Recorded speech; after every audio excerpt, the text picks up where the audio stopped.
አቡበክር ይባላል። ይሄም በባለፈው ስርዓት ሊባኖስ ተምሮ የመጣ ነው። እኛ ዶክትሬት ምን እንደሆነ ጠንቅቀን እናውቃለን። ትምህርት ተምሬያለሁ። ወይ ከዲፕሎም ትጀምራለህ ወይ ከዲግሪ ትጀምራለህ። ከዲግሪ ማስትሬት አለ። ከማስትሬት በኋላ ነው ዶክትሬት የሚሰራው። አቡበክር ተብሊግ ነበረ። በኒ መስጂድ አካባቢ የፒያሳ ልጅ ነው። ሊባኖስ ተላከ፣ ደርሶ መጣ። ዲግሪ በስንት ዓመት ያዘ፣ ማስተርስ በስንት ዓመት ያዘ አይታወቅም። አሁን ዶክተር አቡበክር ብለው አህባሾች ቴሌቪዥን ላይ የሚያቀርቡት እሱ ነው። እድሜው ራሱ ዶክተር እንዳይሆን ይገድበዋል። ልጅ ነው፣ እኔ ያውቀዋለሁ። አንድ ሰፈር ነው ተወልደን ያደግነው። ሌላ መመጣበት እዚሁ ዛሬ ረድም ይሰጥበታል። እሱ ምን ይላል ስለኛ? ወሃቢዮች ይለናል። እኛ ወሃቢዮች ነን፣ አንድ ቀን ወሃቢይ ነን ብለን እናውቃለን? እነሱ ግን አህባሾች ስንላቸው አህባሽ ማለት እኮ ሀበሻ ማለት ነው ብለው ተቀብለውታል። የአብደላ ሐረሪ ተከታዮች አይደሉ? እነሱ ተቀብለውታል፣ እኛ አልተቀበልነው። ምን ይላል መሰላችሁ ስለኛ? ስሙት ከራሱ አንደበት። በዋሃቢያ ተከትሎ መስገድ ይቻላል ወይስ አይቻልም? ካልተቻለስ ለምን ይላል። ዋሃቢያ ስንል ሙሐመድ ኢብኑ አብዱል ወሃብ ተከታዮች ማለት ነው። መሐመድ አብዱል ወሃብ ተከታይ አለው። ኢማም ነወዊ ተከታይ አላቸው።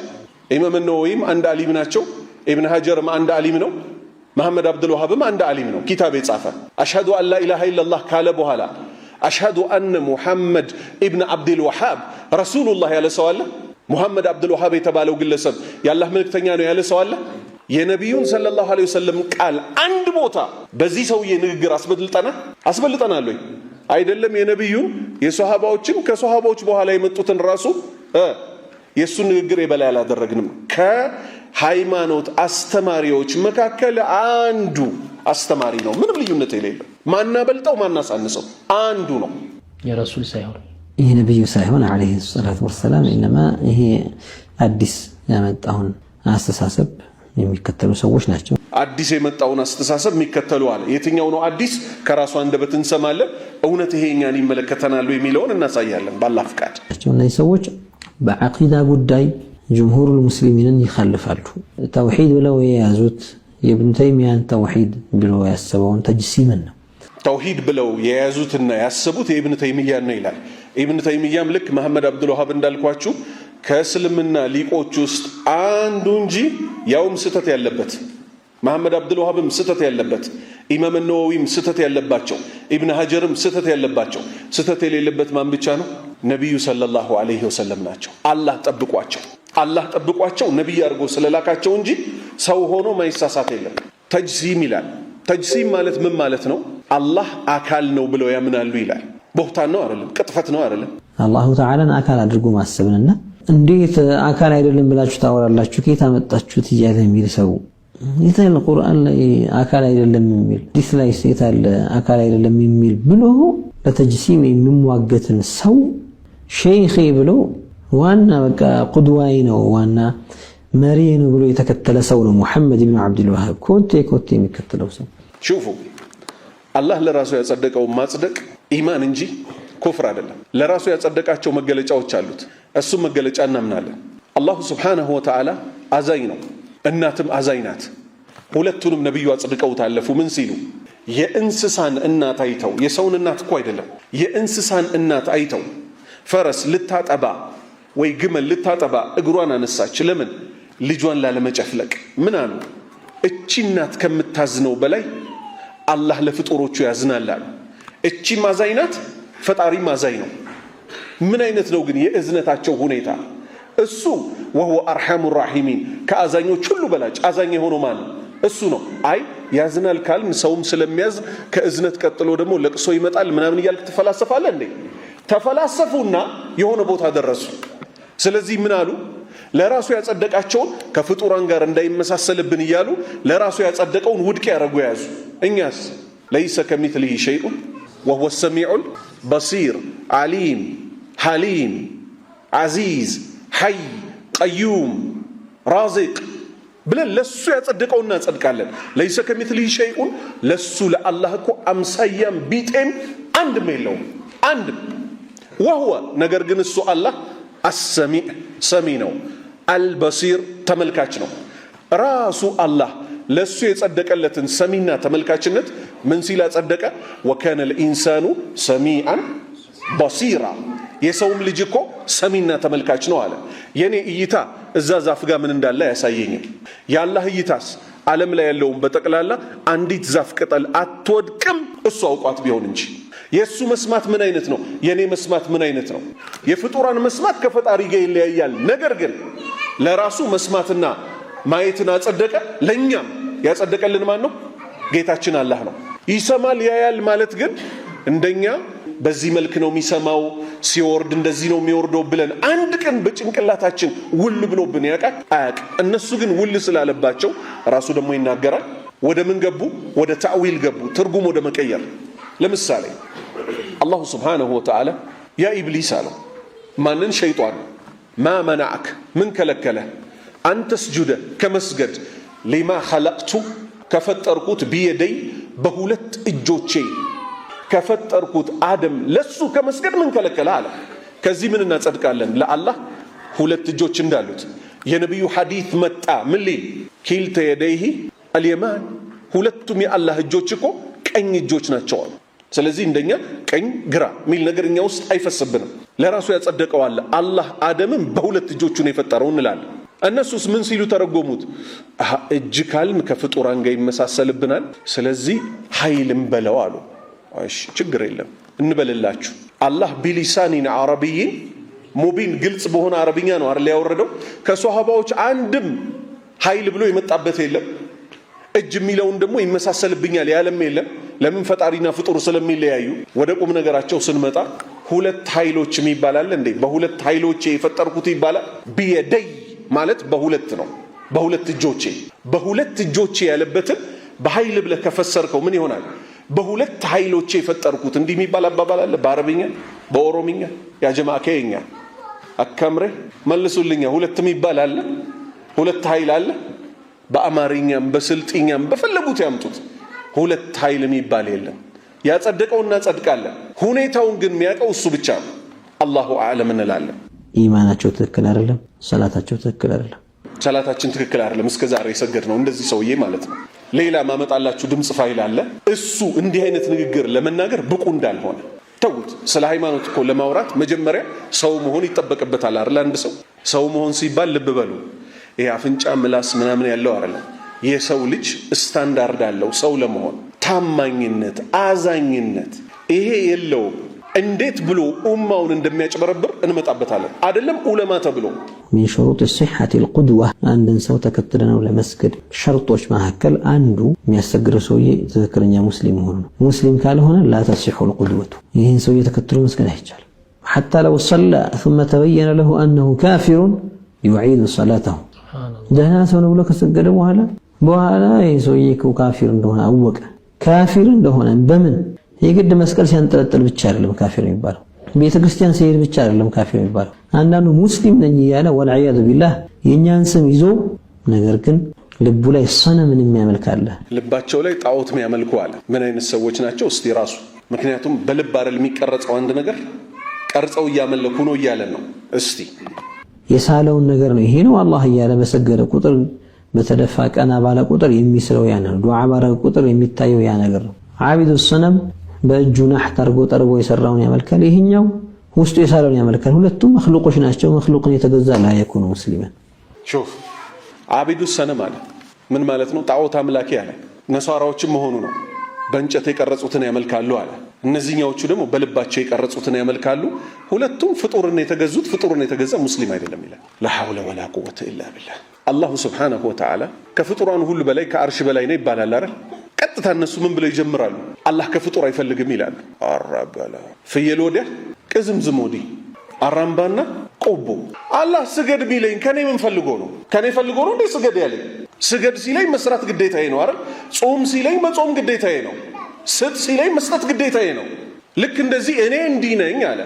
አዎ አንተ እንዲህ ነህ ነው የምንለው። ከፍጡራን ሁሉ በላይ ለመሆኑ ከሺህ በላይ ማስረጃዎች አሉ። የተነገረውን እንመን ስትላቸው አየ መጀመሪያ ይስላሉ እነሱ፣ እኛ ስለናናቅ። አንድ ሰው አሁን አላህ ከአርሽ በላይ ነው ሲባል አርሽ አቅፎ ይዞታል፣ እንዴት ብሎ ነው ከአርሹ በላይ የሆነው ሚል በእኛ ውስጥ እንደው አንድ ቀን መጥቶብን ያውቃል? አንድ። እነሱ ግን መጣባቸው። ምን ይባላል? ዝናቡን እጠለላለሁ ብላ ይባላል። አሸንዳው ላይ ተጠለለች አሉ። አሸንዳ አጠራቅሞ ነው አይደል የሚደፋለ። ከዝናቡ ሸሽተው ምኑ ላይ ተጠለሉ? አሸንዳው ደናርጎ ኩፍርና ለበሳቸው። ለምን? ኢማሙ አህመድ ምን ብለዋል? አሙሩሃ ከማ ጃአት ያላህ ስምና መገለጫዎችን እንደመጣች አሳልፏታል። እንደመጣ እናሳልፋለን። መውደድ የሰው ልጆች ባህሪ ነው አይደለም? አላህ ሲወዳል አይወድም? ይወዳል። ያውም ወተኸዘ አላሁ ኢብራሂም ኸሊላ አላህ ኢብራሂምን ፍጹም ወዳጅ አድርጎ ያዘው። እነሱ ምን ይላሉ? እንዲህ አይነት ቦታ ሲደረስ ይወዳል ካልን ከፍጡራን ጋር ስለሚመሳሰልብን አጅር ይከፍላል ለማለት ፈልገን ነው አሉ። የኢብራሂምን አጅርና የኔን አጅር ምን ለየው? ዙሁርን ሰገድን ፈጅርን ሰገድን አይደለ? ምን ለየው ታዲያ? በዚህ አይነት አልተረዳችሁኝም ወንድሞቼ? አጅር ሌላ ነው፣ ውዴታ ደግሞ ሌላ ነው። ተውት ይሄን። ወላሁ ዩሂቡ ተዋቢን አላህ ከወንጀላቸው የተመለሱ ሰዎችን ይወዳቸዋል አለ። ከወንጀሉ የተመለሰ ሰው ወንጀሉ ይሰረዝለታል እንጂ አጅር ይጻፍለታል? አላህ ግን ምንን ወደደ? ተመለሱ ወደኔ እኔ እምራችኋለሁ፣ እንደምምራችሁ አውቃችሁ ከመጣችሁ አለ። ስርስ ስለዚህ ይወዳል፣ ይስቃል። እንደኛ ጠርሳለሁ ማለት ነው ብለን አናቀምኛ ብለን እናቃለን። ፈጣሪያችን ማንንም አይመስልም። ለይሰ ከሚስሊሂ ሸይኡን አይወልድም አይወለድም። ከፍጡራን ጋር ምንም ይመሳሰል ነገር የለው። እኛ ይህን ጌታ ነው የምናመልከው። አይተነው ስለማናቅ በዱንያም ቀርጸን ስለማናቅ እሱን ትልቁ እኛ ዘንድ የሚያስደስተን ሐዲስ ወንድሞቼ ምንድነው? ነብዩ ሰለላሁ ዐለይሂ ወሰለም ምን አሉ? አማ ኢነኩም ሰተረውነ ረበኩም ከማ ተረውነ ሃዘል ቀመር ላ ቱዳሙነ ፊ ሩእየቲህ። እንደዚህ ሐዲስ የሚያስደስተን ሐዲስ የለም። አላየነውም፣ ማየት እናውቀዋለን። እሱ ትእዛዙን አዘዘ። በቃ ሸውቅ ምን አይነት ጌታ ይሁን እንላለን። እንደው ጌታችን ጀነት አስገብቶን የሱን ፊት ለማየት ያብቃል። ለዛ ነው ይሄንን ሐዲስ ሁሌ 10 ዓመት ሙሉ ምንቀራው። ሰው እኮ አንዴ ከቀራ ይበቃዋል ይባላል አይደል? እዚህ ጋር ግን ስንደርስ ሁል ጊዜ ነብዩ ምን አሉ ሰለላሁ ዐለይሂ ወሰለም? ከፈጅርም ያለችውን ከኢሻም ያለችውን በጀማዓ ሄዳችሁ ስገዱ፣ ከሌሊቱም የሆነችውን ያህል ሞካክሩ ጌታችሁ እንድታዩት አሉ። ምክንያቱም እሱ የሚታየው ጀነት የሚገባው በመልካም ስራ ነውና ከእዝነቱ ቀጥሎ አማ ኢነኩም እናንተ እኮ በርግጥ ሰተረውነ ረበኩም ጌታችሁን ታዩታላችሁ፣ እዚህ ምድር ላይ ግን አላያችሁት፣ አልሳላችሁትም፣ አልቀረጻችሁትም። ከማተረውነ ሃዘል ቀመር ልክችን ጨረቃ እንደምታዩት ጓጉለት የምታዩበት ቀን ይመጣል በኢማን ከሞታችሁ በመልካም ስራ ከሞታችሁ። ከማተረውነ ሃዘል ቀመር የ14ኛውን ቀን ጨረቃ ለሷሃባዎች እያሳዩ ነው። ላ ቱዳሙነ ፊ ሩእየቲህ እሱም በማየት እኮ አትቸገሩም፣ አትገፋፉም፣ ከለልከኝ ምናምን አትባባሉም። አላህ የሱን ፊት ከማዩት ያደርገን። ወለደይና መዚድ እኛ ዘንድ ጭማሪ ያለች አለ። ጭማሪዋ ምንድናት? ጀነት ተገብቶ እሱ ወዶን ሲያበቃ የሱን ፊት ቶልቶሎ ማየት ነው። ሃከዛ ግን አቡበክር ማለት ነው። ይሄ አቡበክር ተብየው እኛን ምንድነው ያለን? እነዚህ እኮ የሚያመልኩት አለ ቀርጸው ምናምን ብለው ነው አለ። ቃጥባሬ የሚባል ቦታ ሄዶ እዚህ ወደ ወሊሶ የቃጥባሬ ኮፍያ እሱ ራሱ ለብሶ፣ እሱ ኮፍያ ሙስሊሞች የሚለብሱት ኮፍያ አይደለም። ልብ በሉ። ከኮፍያው አይደለም ችግሬ፣ ሸህ ኢሳ ከሚባለው ሰውዬ አይደለም ችግሬ። ራሳችሁ ስሙት የቱ ጋር እንደሆነ ችግሩ። ለከናውማ ሁል በስራ አላህ ሹሙ እኮ ነው ሸልሞ ፈጠረ።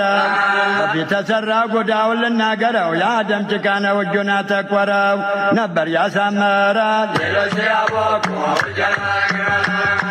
በፊት የሰራውን ጉድ አሁን ልናገረው። ይሄ አቡበከር ተብየው የሄደባቸው ቃጥባሪዎች ዋናው የቃጥባሪ ሼክ የሚባለው ሼክ ኢሳ ይባላል። የሼክ ኢሳ ልጁ ማን ይባላል? ቦታውን ወረሰ የሚባለው ይሄ እዚህ መንዙማ ላይ ስሙ የሚነሳው አቡል ጀበል የሚባለው ሰውዬ በፊት የሰራውን ጉድ አሁን ልናገረው አለ። ያላህ ሹም እኮ ነው ሸልሞ የፈጠረው አለ። አላህ አቡል ጀበልን ፈጠረ። ከማን በፊት? እስቲ ይህን ክደት ስማልኝ። ከአደም በፊት ያላህ ሹም እኮ ነው ሸልሞ የፈጠረው። በፊት የሰራውን ጉድ አሁን ልናገረው አለ። እዚህ ምድር ላይ ከመምጣቱ ቀቤና ከመወለዱ በፊት እዚህ ቃጥባ ምንድነው ይሄ ቡታጅራ ምናምን ከመወለዱ በፊት የሰራውን ድሮ ልናገረው አለ። የአደም ጭቃ ነው እጁን ያጠቆረው አለ። አደም ሲፈጠር አቡል ጀበል ቀድሞ ተፈጥሮ እሱ አደምን ሲቀራርጸው ምናምን ማለት ነው በእጁ ማን አቡል ጀበል ጭቃ ተፈናጠረበትና እጁ ጠቆረ ይላሉ። የአደም ጭቃ ነው እጁን ያጠቆረው ነበር ያሳመረ። ሌሎቹ ሲያቦኩ አለ መላእክቶቹ ጭቃውን ሲያቦኩ አቡል ጀበል ነው ለአደም አፍንጫ የሰጠው አይን የሰጠው ቅንድብ ቁመት ምናምን አድርጎ ጭቃውን የሞረሸው ይላል። ይሄን ክህደት የተሸከሙ ሰዎች እንደሞኛ ተከትለን አንሰግድም። እስልምና ቀልድ አይደለም። በየትኛው ያላህ ቃል ክደዋል? እስካሁን በብዙዎቹ አሁን በተነጋገርነው ክደዋል። በዋናነት ግን አላህ አደምን በሁለት እጆቹ ፈጥሮ ካበቃ በኋላ ስገዱለት ሲል መላእክቶች ሰገዱለት። ማንም ቢያለ ሸይጣንም ቢያለ አላህ ምን አለ? ያ ኢብሊስ አንተ ሸይጣን ሆይ ማ መናዓክ ምን ከለከለ አንተ ስጁደ ከመስገድ ሊማ ኸለቅቱ ቢየደይ በሁለት እጆቼ ከፈጠርኩት አደም ለሱ ከመስገድ ምን ከለከለህ አለ። እንቀጥል። አሁንም አይነት እኮ ነው የሚታየው በእግሩ ያም አይነት እኮ ነው የሚታየው በእግሩ ማለት እጁ ላይ ብቻ ሳይሆን አቡል ጀበል እግሩ ላይ የሚሆነ ጥቁር ነገር አለበት እያሉ ነው። ያም አይነት እኮ ነው የሚታየው በእግሩ። አናረጋጭ ነበር ተባልቆ አፈሯ የጭቃ ቤት ጉራጌና እዚህ ጨረቃ ቤት አካባቢ ይሰራ የለ አደም የተፈጠረበትን አቡል ጀበል በእግሩ ሲያቦካው ነበር እስከ ጉልበቱ ቁምጣ ለብሶ መሆኑ ነው። ቂለጂ ያለ ስልጤ ቂለጂ ያለ በሃይማኖታችን አቡበክር ተብየው ሰውዬ የነዚህን ሰዎች ኮፍያ ለብሶ ቃጥባሬ ድረስ ሄዷል። እነሱ ሙስሊም ናቸው ለሱ በአላህ ላይ ክህደት እየፈጸሙ አላህ ለራሱ ያጸደቅነውን ሰዎች ደግሞ ወሃቢዮች ናቸው ተከትሏቸው እንዳትሰግዱ ጣዖት አምላኪዎች ናቸው ይለናል። ያዛኮ ጊዜ ነው የሐልቁን ዘርዘር ወለጀቶ ያወቀው ያየው ተዛዞሮ ሹፉ አላሁ ስብሓነሁ ወተዓላ አንድ የተናገረው ነገር አለ። ነቢዩ ነግረውናል። አደምን አላህ ከፈጠረው በኋላ ከጀርባው ላይ ሟጠጠ አሉ። ስፓይናል ኮርዱ ከአደም ጀርባ ላይ ከስፓይናል ኮርዱ አላህ ሟጠጠ። አንድ መሟጠጥም እስከ ቂያማ ድረስ ከአደም ልጅ የምንወለደውን በጠቅላላ አላህ አሳየው። ለማን? ለአደም። እዚህ ለማን እያሉ ነው? ለአቡል ጀበል እያሉ ነው። አቡል ጀበል ያኔ ነው እንደዚህ ሾፍ ኸልቁን ሾፍ። እንዲህ አይነት የገለምሶ ነው ወይስ የባህር ዳር ጫት ነው እንዲህ የሚያሰክራቸው? በአላህ ዲን ላይ ሲጀምር እንዲህ አይነት ቅጥፈት ይቀጠፋል ወይ? ያውም አደም ምን አሉ ሲያዩ ከዝርያቸው ውስጥ አንዱን ነፍስ በጣም ወደዱት። የማንን ነፍስ? የዳውድ አለይሂ ሰላምን ነፍስ። ምን አሉ? ለኔ ከተሰጠኝ እድሜ ላይ 40 ዓመት ሰጥቼዋለሁ አሉ። መለከል መውት ተልኮ በ960 ዓመቱ አደም ሊወሰድ ሲል ጌታዬ ቃል የገባልኝ 1000 ዓመት ነው ገና ይቀረኛል አለ። ምን አሉት? ለልጅህ ለዳውድ እኮ 40 ዓመት ሰጥተህ ነበር ተባለ። ይሄን ሁሉ ክስተት እንግዲህ ለአቡል ጀበል ሊከርብቱለት ነው ማለት ነው። እነዚህ ሰዎች ጋር ሄዶ ይሄ አቡበክር ተብየው ግለሰብ ኮፍያቸውን ለብሶ ዲስኩር ይደሰኩራል። ይሄን ክህደት የሚያጨማልቁ ሰዎችም ማለት ሙስሊሞችን ደግሞ ምን ይላል? ጣዖት አምላኪዎች ይላል።